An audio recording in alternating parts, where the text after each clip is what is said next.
ఎన్నికలు ఫైనల్ స్టేజ్కి చేరుకోవడంతో ఏపీ రాజకీయాలు వేడెక్కాయి. కూటమి తన ప్రచారాన్ని ముమ్మరం చేస్తుంది. ఈ రోజు రాజమండ్రిలోని వేమగిరిలో నిర్వహించిన భారీ బహిరంగ సభలో ప్రధాని మోదీ పాల్గొన్నారు. ఇక మైక్ తీసుకోవడమే జగన్ పై నిప్పులు చెరిగారు. మోడీలోని ఈ యాంగిల్ ని ఇంతవరకు ఎవరూ ఎక్స్పెక్ట్ చేయలేదు. ఎందుకంటే మార్చిలో టీడీపీ, జనసేన, బీజేపీతో పొత్తు కుదిరిన తర్వాత చిలకలూరిపేటలో జరిగిన బహిరంగ సభలో ప్రధాని పాల్గొన్నారు. అయితే నాటి ప్రసంగంలో వైఎస్ జగన్ మీద, వైసీపీ మీద పెద్దగా ఆరోపణలు లేకుండానే మోదీ ప్రసంగం సాగింది. జగన్, షర్మిల ఒకటే అంటూ జగన్ ని ఒక్క మాట కూడా అనకుండా వెళ్లిన మోదీ ఈ రోజు మాత్రం విరుచుకుపడ్డారు. ఇక ఈ రోజు మోడీ వస్తారు, హిందీలో కొంత, తెలుగులో కొంత మాట్లాడేసి జగన్ ని టచ్ చేయకుండా వెళ్లిపోతారు అని అందరూ భావించారు. కానీ చంద్రబాబు ఏం మాయ చేశారో కానీ మోడీ మాత్రం ఈసారి చంద్రబాబు తెల్లార్లు తయారు చేసి ఇచ్చిన స్క్రిప్ట్ అద్భుతంగా ఫాలో అయిపోయారు. నిన్న అమిత్ షా అలాగే చదివేశారు.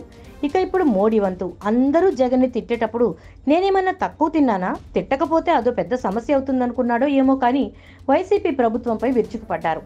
ఏపీ ప్రజలు వైసీపీకి 5 ఏళ్ల అవకాశం ఇచ్చినా రాష్ట్రానికి ఏమీ చేయలేదని విమర్శించారు. వైసీపీ పాలనలో ఏపీ అప్పుల్లో కూరుకుపోయిందన్నారు. వైసీపీ 5 ఏళ్ల పాలనలో అభివృద్ధి శూన్యం, అవినీతిలో మాత్రం నంబర్ 1 అంటూ ఆరోపించారు. ఇసుక మాఫియా, లిక్కర్ మాఫియా నడుస్తోందంటూ ఘాటు కామెంట్స్ చేశారు. వైసీపీకి ఆర్థిక క్రమశిక్షణ లేదంటూ బడ్జెట్ పాఠాలు చెప్పారు.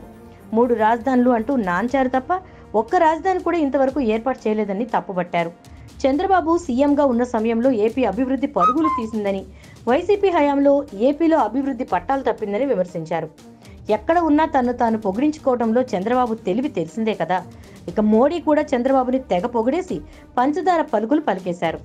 పోలవరం ప్రాజెక్టు పైన వైసీపీ ప్రభుత్వానికి చిత్తశుద్ధి లేదని, ప్రధాని ఎన్డీఏ కూటమి అధికారంలోకి వస్తే 5 ఏళ్లలో ఈ పరిస్థితి మారుస్తామన్నారు.